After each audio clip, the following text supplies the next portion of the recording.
This is the MixCoach Podcast, episode number 109. On this episode of the podcast, I'm going to be talking to Joe Carrell about killer strategies for interns. Anybody that's trying to get their foot in the door, listen to this podcast. I think it will really help.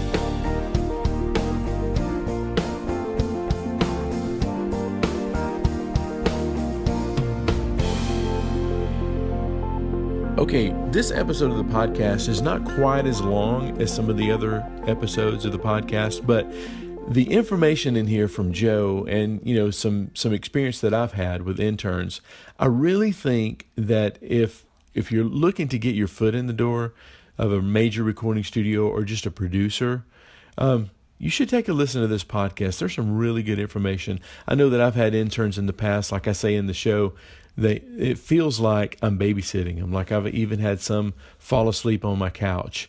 And, that's just not the way to go about an internship. It's like you get one shot to impress somebody. And as Joe mentions in the show, as an intern, you're probably not going to impress anybody with your skills because you're right out of college. And unless you've been doing it for years and years and years, you're not going to impress an engineer with how you can EQ a snare drum.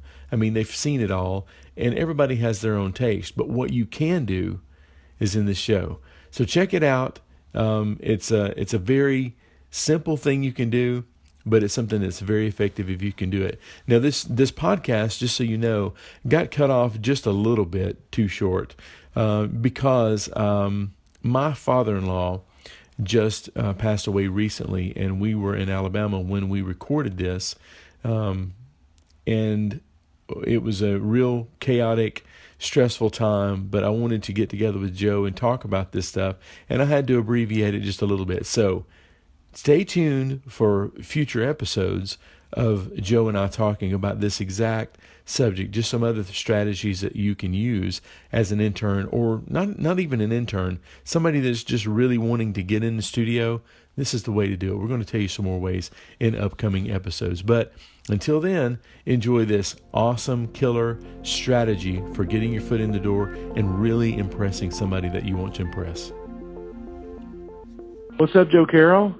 Oh, just living the dream. Welcome back. I'm doing great, man. It's always good to talk to you. Since we both lived, or, for the most of my career, I lived in right outside of Nashville, too, in a recording town. Do you keep a lot of interns at your studio? Yeah, I've had quite a few over the years and had, rented space in commercial studios that got, anywhere from 5 to 6, 7, kids every semester out of these, audio programs. So, yeah, I've been around a lot of them. Yeah, I used to keep them a lot. And, some interns, for me, it felt like, it almost felt like I was babysitting a little bit. And then other interns would come in and completely make my life so much easier and so much better. And I would end up asking myself, like, what am I going to do when these guys go back to school and they, I can't lean on them. I mean, and I found that there's a few characteristics about these interns that you could always tell within the first few days whether they were going to be whether you were babysitting or whether you were, depending on them. That's so true. So true. Yeah.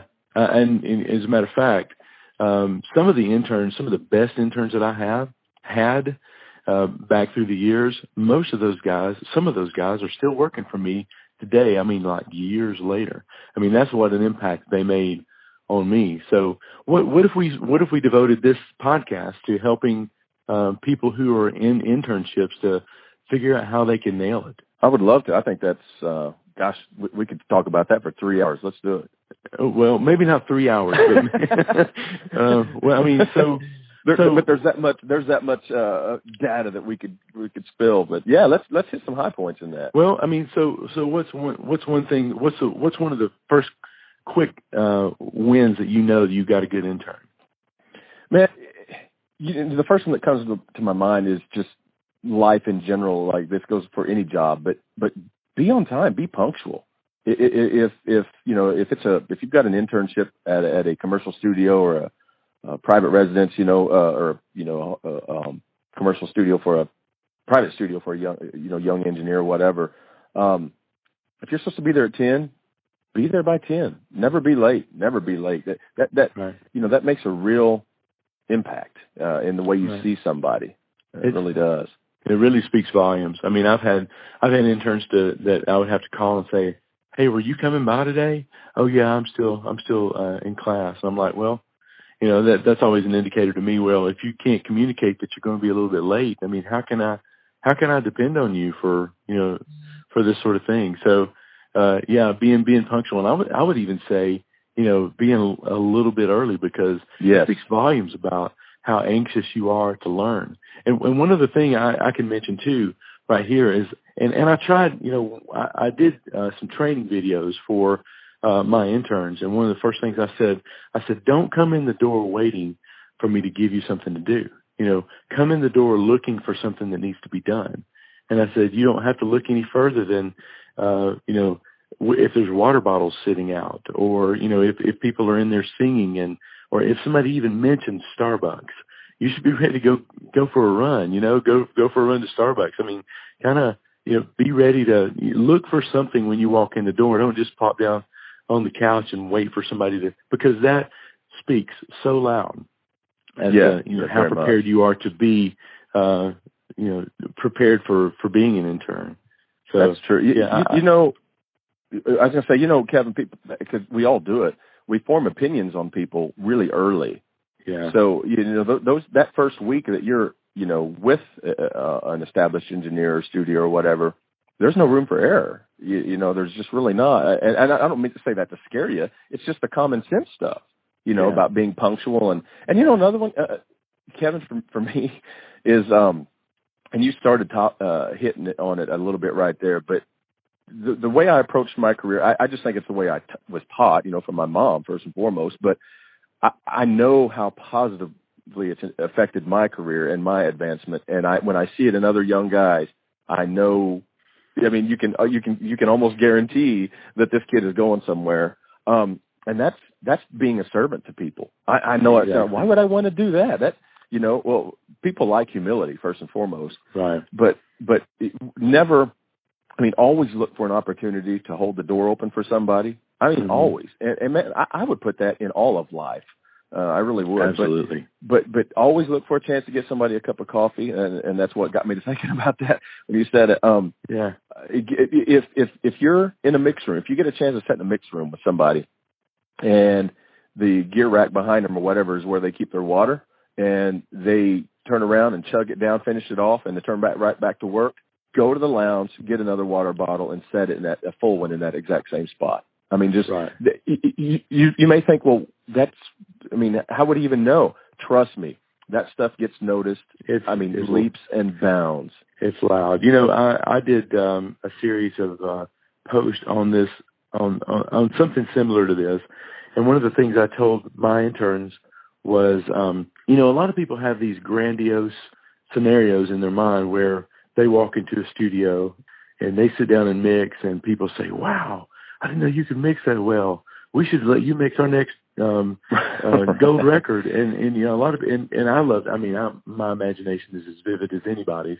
It doesn't happen like that way usually. No. Usually the way it happens is you start with a bank account that's empty of trust. And when you walk in, when you're 5 minutes early, there's a little trust that goes into that account. And then when you go grab water for somebody, there's a little bit more that goes in that account. When you see that there's no toilet paper on the roll in the bathroom and you replace it, boom, a little bit more trust. When somebody says that they're hungry and the next thing they know that you've got a pad and taking their order and running down the street to grab a burger, there's a lot more trust. When you say, "Hey, I'll run those copies for you. Let me do that." Like jumping in and finding work to do. And the next thing you know, there's enough trust in that account that people say, "Hey, do you mind running a rough mix of this for me?" But it rarely ever happens without that trust. And it starts at the bottom. It starts by taking out the garbage. I don't think that's what a great internship is. And I hardly ever required my guys to do that. But the fact that they did, and they did it without fail, it added to that trust account. And then I would say, "Hey, let me show you how to tune some vocals. Yeah, I would love that. I mean, and that comes from just doing things and serving people. So I totally agree with you, man. That is a big one. You want those. And what they may not understand about, humbling themselves like that or whatever. There's nothing coming in. There's nothing technically speaking that they can do that's going to impress an established engineer or studio manager or whatever. But that will impress them, and they're going to love you for it, and they're going to want to see you succeed. You want to have people in your corner. You want to have people championing you, looking for opportunities to keep you around. When your internship is over, instead of moving back to Kansas City or whatever, they want you to stay here because they just genuinely like you. Yeah, that is such a big one, and not just the engineer that you're serving under. Everybody in the room. Help, guitar players carry their amps in and out. Hold the umbrella for them if it's raining, even if it means you get wet. I mean, you cannot be too much of a servant to people, and because those guitar players, most of them have their own little studios or their little, you just never know who's going to be your door in. Impress everybody with kindness. So true. It's always great talking to you, Joe. Man, same here, Kevin. Always a pleasure. See, I told you, it's a short but sweet episode. I think that if you can learn to be a servant, this is really a service-based industry that we're in, the music business, and nobody cares how much you know until they know how much you care. And I know that's cliche, but it so works. And if you can do it, you can really stand a good chance of hanging in there until you can really get some experience and really build up some trust in that account that we talk about. Okay, so this podcast is brought to you by MixCoach member. If you really want to move the needle on your mixing, the best way to get better is just to mix consistently, ask questions, and get feedback on your mixes. That's why every month at MixCoach member, we give members a session to download, a video tutorial that covers that session, a live Q&A with me and John, and a chance for mix feedback from the coaches. So if you're not a member already, check out mixcoachmember.com.